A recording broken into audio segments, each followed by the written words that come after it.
మీ మోకాల నొప్పులకు ఎటువంటి సర్జరీ లేకుండా ఎపియాన్ పెయిన్ క్లినిక్ అందిస్తున్న అత్యాధునిక చికిత్స.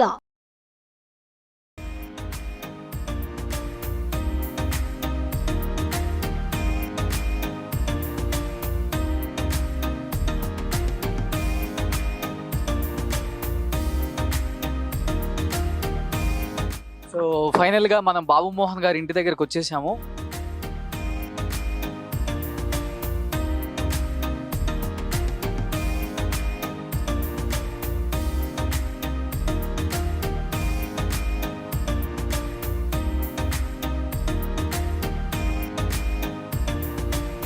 సో బాబు మోహన్ గారి గురించి చెప్పుకోవాలి అంటే కామెడీకి పెట్టింది పేరు బాబు మోహన్ గారు. ఎందుకంటే ఆయన సినిమాలలో ఆయన కామెడీ ఎంతగా ఉంటుందో, ప్రేక్షకులను ఎంతగా రంజింప చేస్తారో, ఎంతగా హాస్యానికి ఆయన దగ్గరగా ఉంటారో మనందరికీ తెలిసిన విషయమే. ఎన్నో సినిమాలు అసలు చెప్పుకోవాలంటే ఆయన అవార్డ్స్ అనుకున్నాం, కానీ ఆయన అవార్డ్స్ కన్నా కూడా ఆయన సాధించిన ప్రేక్షకుల హృదయాలు ఎక్కువ అని చెప్పుకోవచ్చు. 1987లో ఆహుతి అనే కోడిరామకృష్ణ గారు ఇంట్రడ్యూస్ చేశారు బాబు మోహన్ గారిని. ఆ సినిమా తర్వాత వెనక్కి తిరిగి చూసుకుందే లేదు. రిక్షావాడు కావచ్చు, జంబలగడి పంబ కావచ్చు, రాజేంద్రుడు గజేంద్రుడు కావచ్చు, పెద్దరాయుడు కావచ్చు, చిన్నరాయుడు కావచ్చు, ఇలా ఎన్నో సినిమాలు, అల్లరి పిడుగు కావచ్చు, అల్లరి అల్లుడు కావచ్చు, బాలకృష్ణ గారి కాంబినేషన్ అండ్ బాబు మోహన్ గారి కాంబినేషన్ కూడా చాలా కామెడీ హిలరీస్గా ఉంటుంది. అట్ ది సేమ్ టైం ఇంకోటి ఏంటంటే ఆ రోజుల్లో ఉన్న స్టార్స్ నాగార్జున గారు కావచ్చు, చిరంజీవి గారు కావచ్చు, బాలకృష్ణ గారు కావచ్చు, వెంకటేష్ గారు కావచ్చు, వాళ్ళు కూడా ఒక హీరోగా కాకుండా ఒక కామెడీని పండించే పాత్రలో ఏ విధంగా చేశారో మనందరం చూసాం ఇంతకుముందు. ఆయన చేసిన ప్రతి సినిమా కూడా ఒక్కొక్క సినిమా ఒక్కొక్క బుచ్చుకు ఇలా చెప్పుకుంటూ పోతే కోటాగారితో ఎన్నో సినిమాలు ఉంటాయి. ముఖ్యంగా ఆ రోజుల్లో ఉన్న స్టార్ హీరోస్ కూడా బాబు మోహన్ గారి డేట్స్ అడ్జస్ట్ అయ్యి మాకు ఇస్తే బాగుండు అనుకున్న రోజులు ఎన్నో ఉన్నాయి. ఎందుకంటే చిరంజీవి గారు చాలా ఇంటర్వ్యూస్లో కూడా ప్రస్తావించారు. ఒకానొక టైంలో రిక్షా ఓట్ టైంలో కూడా, ముఠామిస్త్రీ టైంలో కూడా బాబు మోహన్ గారు 4-5 కాల్ షీట్లు చేస్తుంటే 1 గంట వచ్చి వెళ్ళి ఒక చిన్న క్యారెక్టర్ చేసి వెళ్ళే రోజులు కూడా ఆయన ఖాతాలో చాలా ఉన్నాయి అన్నమాట. ఇంకా చెప్పుకుంటే కోటాగారితో ఆయన కాంబినేషన్, అన్న బొద్దింక తింటే ఏమవుతుందన్నా అంటే, ఎందుకురా ఇప్పుడు అడుగుతున్నావు అంటే, ప్లేట్లో ఇప్పుడే నువ్వు బొద్దింక తిన్నావన్నా. ఇలా వాళ్ళ కాంబినేషన్స్ అంటే వాళ్ళిద్దరు కామెడీ అంటే పెట్టింది పేరు కోటా గారు అండ్ బాబు మోహన్ గారు. సో కలనాయక్ వీరే, ఇలా వాళ్ళిద్దరు కాంబినేషన్లో ఎన్ని సూపర్ డూపర్ హిట్స్. సో బాబు మోహన్ గారి గురించి చెప్పుకోవాలి అంటే ఆయన ఒక ఇంతకుముందు మంచి గవర్నమెంట్ ఎంప్లాయీ, వాళ్ళ ఫాదర్ కూడా టీచర్, ఖమ్మం జిల్లాకి చెందిన ఒక వ్యక్తి బాబు మోహన్ గారు. ఎంతో పట్టుదలతో ఆయన అనుకున్నది సాధించడానికి ఇండస్ట్రీకి వచ్చి ఆయన ఏంటో నిరూపించుకోవడానికి ఆయనకి ఎంతో టైం కూడా పట్టలేదు. సో ఇలా కష్టపడిన వాళ్ళలో ఆ రోజుల్లో ఇండస్ట్రీలో చాలా తక్కువ మంది ఉన్నారు అని చెప్పుకోవచ్చు. ముఖ్యంగా కమిడియన్స్లో చెప్పుకోవాలి అంటే ఇప్పటికీ మర్చిపోకుండా ఉన్న ఆర్టిస్టులు ఎవరైనా ఉన్నారు అంటే గట్టిగా మనం చెప్పుకుంటే 4-5 పేర్లే చెప్పుకోగలం. అది ముఖ్యంగా బాబు మోహన్ గారి పేరు ముందుంటుంది, తర్వాత కోటా గారి పేరు ఉంటుంది, తర్వాత బ్రహ్మానందం గారి పేరు ఉంటుంది. సో ఇలా ఇంతకన్నా ఎక్కువ పేర్లు కూడా మనకు వినపడవు. కమిడియన్స్ ఆ రోజుల్లో సినిమా ఇండస్ట్రీని అరుదైన ఒక శకం వచ్చేలా చేసిన వ్యక్తులు అంటే వీళ్ళనే చెప్పుకోవచ్చు. సో తర్వాత ఒక కమిడియన్ రాజకీయాల్లోకి రావడమే కాకుండా, రాజకీయాల్లోకి వచ్చిన తర్వాత ఒక లేబర్ అండ్ ఫ్యాక్టరీస్ మినిస్టర్గా ఉండటం ఎంత పెద్ద విశేషం అనేది ఆ రోజుల్లో చర్చాంశనీయంగా మారింది. సినిమా ఇండస్ట్రీలో ఆయన గురించి చెప్పుకునే వాళ్ళు కోకొల్లలుగా ఉంటారు. తర్వాత 2004-2009లో ఓడిపోవడం జరిగింది. కానీ తర్వాత టీఆర్ఎస్ పార్టీ నుంచి బాబు మోహన్ గారు మళ్ళీ ఎమ్మెల్యేగా గెలవడం జరిగింది. మంత్రిగా బాబు మోహన్ గారు సాధించిన విజయాలు ఏంటో, సో అదిగో బాబు మోహన్ గారు మనకు కనపడుతున్నారు ఇక్కడే.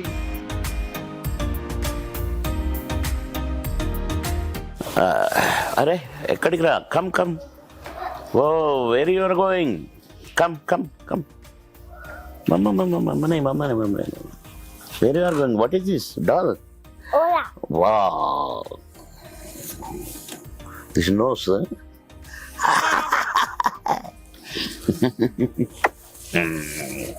Where you are going? Where, Mama? Inside. ఎవరనుకుంటున్నారా? నా చిన్ని మనమరాలు, నా కుమారుని కూతురు, నా పెద్ద మనమరాలు ఆన్య. ముక్కును క్యారెట్ అంటే తింటరా? ఎక్కడికి రా? Shopping. వావ్, షాపింగ్ ఎక్కడ రా?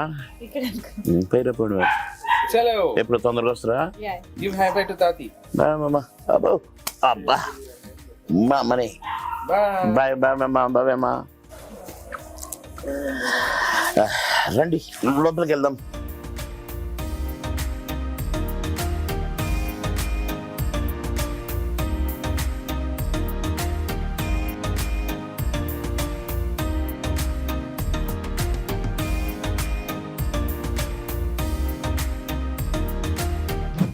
ఇది నా హాల్. అంటే విఐపీస్ ఎవరైనా వస్తే ఆఫీసర్స్ కానీ ఇంకా వాళ్ళు వస్తే కూర్చొని మాట్లాడే నా హాల్. అక్కడ ఒక చిన్న హాల్, ఒకళ్ళిద్దరైతే అక్కడ కూర్చుంటాను, ఎక్కువ మంది అయితే ఇక్కడ కూర్చుంటాను. ఇకపోతే ఈ ఫోటో రాష్ట్రపతి గారు, గవర్నర్ గారు, సీఎం కేసీఆర్ గారు, బాబు మోహన్. నేనప్పుడు ఎమ్మెల్యేగా ఉన్నాను టీఆర్ఎస్ పార్టీలో కనుక అప్పుడు నా సీఎం. ఈ రాష్ట్రపతి రామ్నాథ్ కోవింద్ గారు రాష్ట్రపతి కాగానే మన రాష్ట్రాన్ని విజిట్ చేశారు. అప్పుడు ఫస్ట్ ఇంట్రడక్షన్ అంటే ఫస్ట్ మన తెలంగాణకు రావటం. వచ్చినప్పుడు మమ్మల్ని అందరినీ ఆల్ ఎమ్మెల్యేస్ మినిస్టర్స్ని ఇంట్రడ్యూస్ చేసుకున్నారు. అప్పుడు బాబు మోహన్ అని కేసీఆర్ గారు చెప్పి ఫిలిం యాక్టర్ అన్నాడు. ఫిలిం యాక్టర్ అనేసరికి ముందు అందరికి మామూలుగా ఇట్లా ఇస్తున్నాడు, ఫిలిం యాక్టర్ అని నవ్వుతున్నాడు. అందుకని ఆయన నవ్వుతున్నాడు సీఎం గారు, నేను నవ్వుతున్నాను సడన్గా. అంటే ముందు మామూలుగా ఫ్లవర్ బుక్ వేస్తే తీసుకున్నా అంటే తీసుకొని ఓకే నమస్తే అంటున్నాడు. ఫిల్మ్ యాక్టర్ అనగానే సెకండ్ ఇచ్చి నవ్వుతున్నారు. ఇది ఆ రోజు చాలా హ్యాపీ ఫీల్ అయ్యాను. ఒక రాష్ట్రపతి గారు, సీఎం గారు ఫిల్మ్ యాక్టర్ అని చెప్పగానే ఆయన చాలా సంతోషంగా నవ్వటం చాలా హ్యాపీ అనిపించింది. ఇకపోతే అమెరికా ఒక యూనివర్సిటీ వాళ్ళు డాక్టరేట్ ఇచ్చారు ఫిల్మ్ యాక్టర్కు సంబంధించిన దాంట్లో. ఆ రోజు ఆ యూనిఫామ్తో నాకు రవీంద్ర భారతిలో సన్మానం. అది కూడా చాలా అమెరికా నుండి ఆ యూనివర్సిటీ ప్రొఫెసర్స్ వాళ్ళంతా మాట్లాడారు. వాళ్ళు ఇంగ్లీషులో బాబు మోహన్ మై గాడ్ అని మాట్లాడుతుంటే చాలా సంతోషం అనిపించింది. అంటే వాళ్ళ యాక్సెంట్లో నా పేరు బాబు మోహన్ అని మాట్లాడుతుంటే సంతోషం అనిపించింది. అక్కడ నుండి దగ్గర హాఫ్ అన్ అవర్ ఏపో మాట్లాడారు నా గురించి. చాలా సంతోషం అది. ఆ రోజున చాలామంది అతిరథ మహారాజులు వచ్చారు. ఇక ఈ ఫోటో అమిత్ షా గారు ఒకరోజు రాత్రి 11:15 ప్రాంతంలో నాకు ఫోను, రాష్ట్ర అధ్యక్షుడు లక్ష్మణ్ గారి ఫోను, అన్నా మిమ్మల్ని తీసుకురమ్మన్నారు అమిత్ షా గారు, ఢిల్లీకి పార్టీలో చేర్చుకోమంటున్నారు, మనం ప్రొద్దుటే బయలుదేరాలన్నా, ఎందుకంటే అమిత్ షా గారు పార్టీ ఆఫీస్కి వచ్చి 9 గంటలకు వెయిట్ చేస్తున్నారన్న, మనం మార్నింగ్ 6 గంటల ఫ్లైట్లో వెళ్ళాల్సింది ఎట్టి పరిస్థితిలో అని అన్నప్పుడు నేను ఢిల్లీ వెళ్ళటం, నాతో పాటు మా బాబు ఉదయ్ కూడా రావడం. మేమిద్దరం వెళ్ళేసరికి ఎయిర్పోర్ట్ నుంచి మేము వెళ్ళే లోపలే వచ్చి కూర్చొని ఆఫీసులో, వారి ఆఫీసులో వారి రూములో మేము ఫోటోలు సరదాగా తీయించుకుని మా బాబు కోసమని ఈ ఫోటో దిగాము. మా ఫోటోలు వేరే ఉన్నాయి, మేమిద్దరం దిగినాయి కానీ ఇది మా బాబు కోసము. మా బాబు అమిత్ షా గారిని ప్లీజ్ ఒక ఫోటో అనగానే వెళ్ళేవాడు వెనక్కి వచ్చి ఆగి మరి దిగారు. కనుక ఇది ఆ ఫోటో. నాది జనరల్గా బేగంపేట ఇంట్లో, ఫిలిం నగర్ ఇంట్లో మొత్తం 3 ఫ్లోర్ల నిండా షీల్డులు, దగ్గర 1000 పైన సినిమాలు.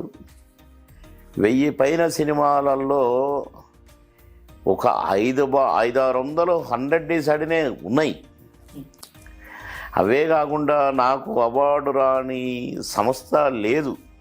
అన్ని సంస్థలు, రేలంగి, వర్కిలి నుంచి వంశీ నుంచి ఎన్ని సంస్థలు ఉన్నాయో అవార్డ్స్ ఇచ్చే సంస్థలు అందరూ కూడా నాకు అవార్డ్స్ ఇచ్చారు. అవే కాకుండా నాకు సన్మానాలు, ఎన్ని కథలు, ఎన్ని దేశాలు, దేశాల్లో సన్మానాలు. నాకు సన్మానం జరగని దేశమే లేదని చెప్పొచ్చు ఒక రకంగా. అలాగే ఢిల్లీలో కూడా చాలాసార్లు నాకు సన్మానాలు జరిగినాయి. ఐఏఎస్లు వాళ్ళు వీళ్ళు అలాగే సినిమా యాక్టర్స్ అంతా కలిసి నాకు చాలా సందర్భాల్లో సన్మానాలు చేశారు. అవన్నీ కూడా షీల్డ్లు ఒక 2-3 రూముల్లో అన్నీ ప్యాక్ చేసి పెట్టాము మేము. సో మీ కోరిక తీర్చలేకపోతున్నా నా షీల్డ్ అని చేయమనుకోకండి.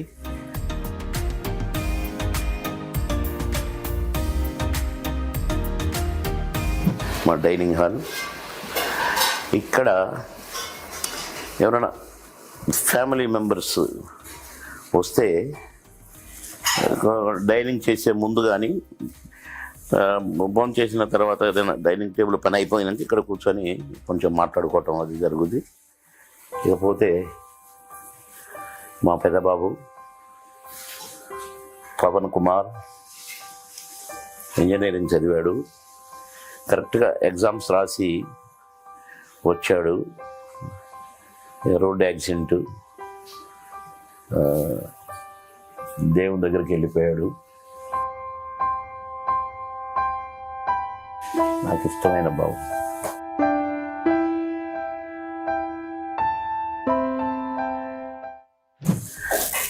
ఈ సరంజమ్మ అంతా నా మనవరాళ్లకు ఇద్దరికి వచ్చిన షీల్డ్లు. నేను చదువుకునేటప్పుడు నేను గేమ్స్ అండ్ స్పోర్ట్స్లో బాగా ఫస్ట్ ఉండేవాడిని, కల్చరల్ ప్రోగ్రామ్స్లో ఫస్ట్ ఉండేవాడిని. అక్కడ కూడా ఎన్నో అవార్డ్స్ వచ్చినాయి నాకు. వీళ్ళ అవార్డ్స్ అన్ని ఇక్కడ పెట్టారు. ఇంకంతా సెట్ చేయలేదు మేము. ఫస్ట్ ఫ్లోర్లో మా బాబు, మా కోడలు, మనవరాళ్ళు వాళ్ళది ఇలాగే ఒక ఫ్లోరు. దానిపైన నా ఫ్లోర్ నేను ఉంటుంది. ఇక ఇది లిఫ్ట్.